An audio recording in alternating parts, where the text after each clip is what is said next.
જીવ પોતાને ભૂલી ગયો છે અને તેથી સત્સુખનો તેને વિયોગ છે એમ સર્વધર્મ સંમત કહ્યું છે. 2. પોતાને ભૂલી ગયા અજ્ઞાન જ્ઞાન મળવાથી નાશ થાય છે એ નિશ્ચિત માનવું. 3. જ્ઞાનની પ્રાપ્તિ જ્ઞાની પાસેથી કરવી જોઈએ એ સ્વાભાવિક સમજાય છે, છતાં જીવ લોકલજ્જાની કારણોથી અજ્ઞાનીનો આશ્રય છોડતો નથી એ અનંતકાળ પરથી કસાયેલું મૂળ છે. 4. જ્ઞાનની પ્રાપ્તિ જેણે ઈચ્છવી તેણે જ્ઞાનીની ઈચ્છાએ વર્તવું એમ જીનાગમ આદિ સર્વશાસ્ત્ર કહે છે. પોતાની ઈચ્છાએ પ્રવર્તતા અનાદિકાળથી રહે. 5. જ્યાં સુધી પ્રત્યક્ષ જ્ઞાનીની ઈચ્છાએ એટલે આજ્ઞાએ નહીં વર્તાય ત્યાં સુધી અજ્ઞાનની નિવૃત્તિ થવી સંભવતી નથી. 6. જ્ઞાનીની આજ્ઞાનું આરાધન તે કરી શકે કે જે એક નિષ્ઠાએ તન મન ધનની આસક્તિનો ત્યાગ કરી તેની ભક્તિમાં જોડાય. 7.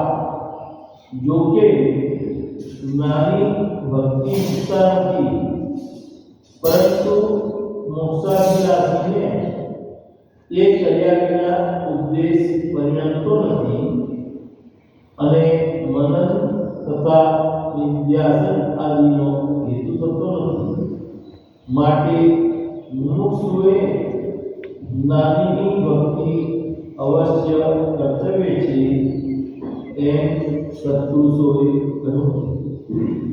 8. આમાં કહેલી વાત સર્વશાસ્ત્રને માન્ય છે. 9. ઋષભદેવજીએ 98 પુત્રોને ત્વયાથી મોક્ષ થવાનો એ જ ઉપદેશ કર્યો હતો. 10. પરીક્ષિત રાજાને સુખદેવજીએ એ જ ઉપદેશ કર્યો છે. 11. અનંતકાળ સુધી જીવ નિજ છંદે ચાલી પરિશ્રમ કરે તો પણ પોતે પોતાથી જ્ઞાન પામે, પરંતુ જ્ઞાનીની આજ્ઞાનો આરાધન અંતર્મુખમાં પણ કેવળ જ્ઞાન પામે. 12. શાસ્ત્રમાં કહેલી આજ્ઞાઓ પરોક્ષે અને તે જીવને અધિકારી થવા માટે કહી છે. મોક્ષ થવા માટે જ્ઞાનીની પ્રત્યક્ષ આજ્ઞા આરાધન. 13. આ જ્ઞાન માર્ગની શ્રેણી કહી એ પામ્યા વિના બીજા માર્ગથી મોક્ષ નથી. 14. એ ગુપ્ત તત્વને જે આરાધે છે તે પ્રત્યક્ષ અમૃતને પામી અભય થાય છે. ઇતિ શિવ. ત્રણ વાક્ય વિકાસ આપે છે કે જીવ પોતાને ભૂલી ગયો છે અને તેથી સત્સુખનો તેને વિયોગ છે એમ સર્વધર્મ સંમત કર્યું છે. એના અનુસંધાનમાં ઉપાળદેવી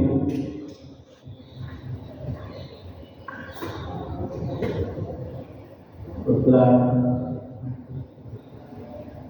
85 જણાવે છે.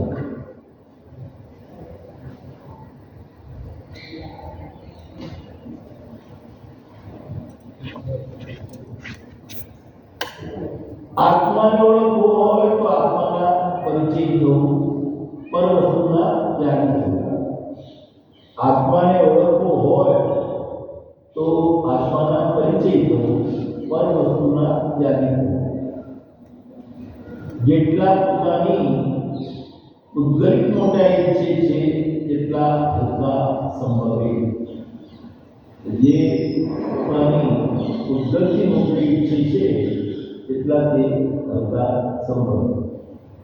જીવ પોતાને ભૂલી ગયો છે અને તેથી સત્સુખનો તેને વિયોગ છે એમ સર્વધર્મ સંમત એવું છે. અનાદિકાળથી પોતાને જે ભૂલી ગયો છે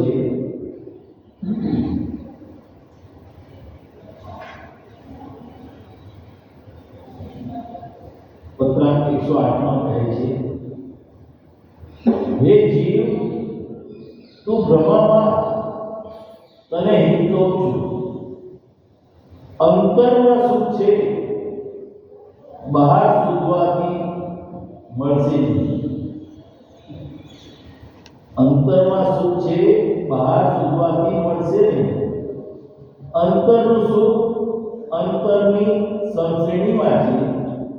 સ્થિતિ થવા માટે બાહ્ય પદાર્થોનું વિસ્મરણ કર, આશ્ચર્ય બોધ.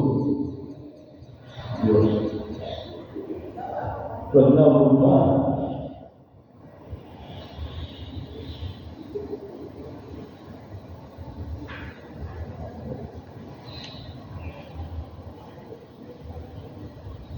સત્તાવીસમો પાઠમાં આરંભ કરીને નિવૃત્તિ ઉપર નાની આકૃતિઓ. સુખ વસે આત્મા વિશે એનો નહીં નિર્ધાર. શોધે સુખી વસ્તુમાં, જડમાં નહીં જડનાર. સુખ વસે આત્મા વિશે એનો નહીં નિર્ધાર. નિર્ધાર તે નિશ્ચય નથી. એટલે શોધે સુખ એ વસ્તુમાં, સુખ રહિત વસ્તુમાં શોધે, જડમાં નહીં જડનાર. એના ઉપર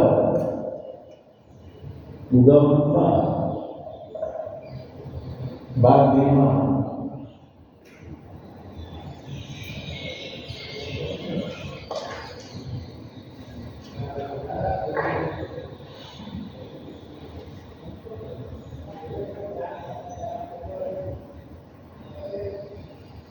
બાણું 81 194 એક ડોસી હતી, તે રોજ કસીદો ભરે અને પછી વેચે. એક દિવસે થોડું બાકી રહી ગયું. દિવસ આથમવા આવ્યો હતો. તે વખતે ડોસી કસીદો ભરવા ગઈ.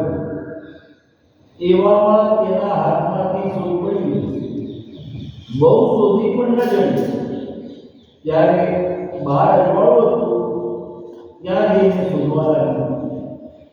બધાએ પૂછ્યું કે શું શોધો છો? ડોશીએ કહ્યું, સોય ખોવાઈ ગઈ છે એ શોધું છું. બધાએ પૂછ્યું, ક્યાં ખોવાઈ હતી? ડોશીએ કહ્યું, ઘરમાં. બધાએ કહ્યું, ત્યારે બહાર શોધવાથી મળશે. એમ આ જીવ જ્યાં સુખ નથી ત્યાં જડ ઉદ્ગલમાં સુખ શોધે છે. વિપરીતતાને લઈને જ્યાં સુખ નથી ત્યાં સુખ શોધે છે.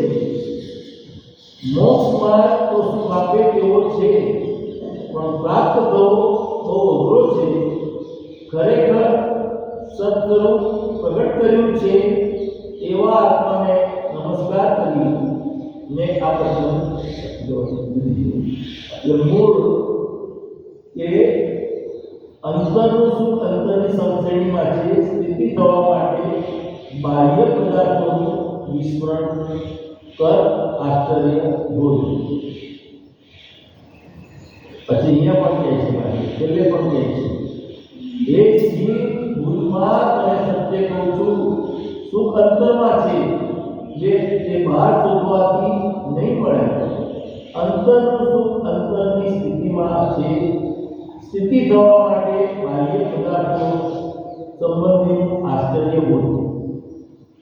સ્થિતિ રહેવી બહુ વિકટ છે, નિમિત્તાથી ફરી વૃત્તિ ચલિત થઈ જાય છે, એનો દ્રઢ ઉપયોગ રાખવો જોઈએ.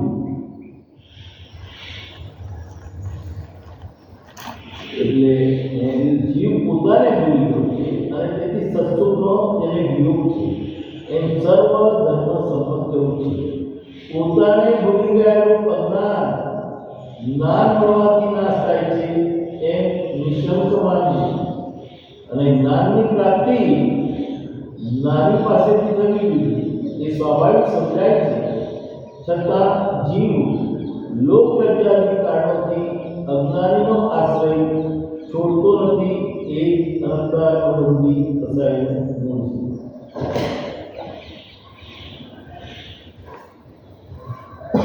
દિશામાં કૌશિકી જાય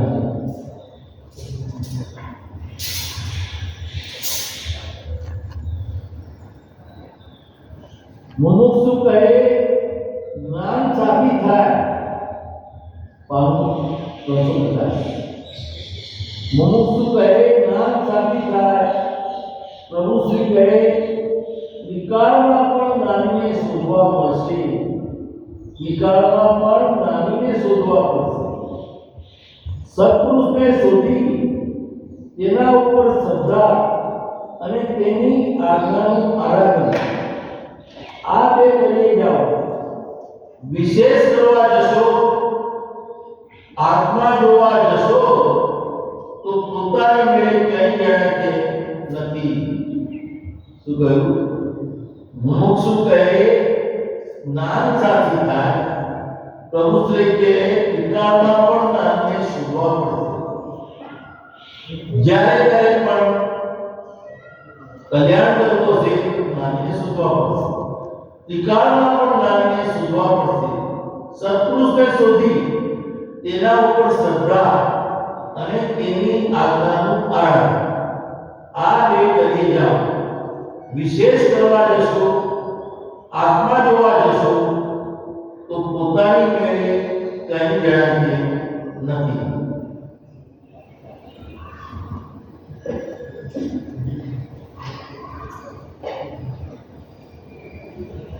અહીંયા કહે છે આગળ દેહને આત્મા માનવો, આત્માને દેહ માનવો. સ્વદ્રવ્ય આત્માને પરદ્રવ્ય જડ માનવું, પરદ્રવ્યને સ્વદ્રવ્ય માનવું એ આદિ મિથ્યાત્વ એટલે વિપરીત માન્યતા છે. તે શરીર સમાન દુઃખ દેનાર છે. તેથી તે મિથ્યાત્વ શરીર કહેવાય છે. તેથી તે ત્રણેય શરીરથી રહિત થવું.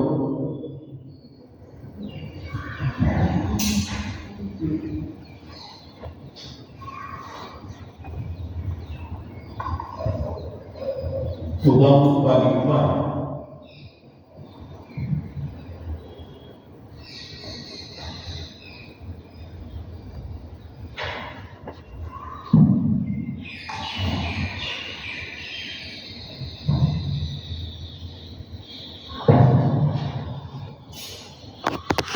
દર્શન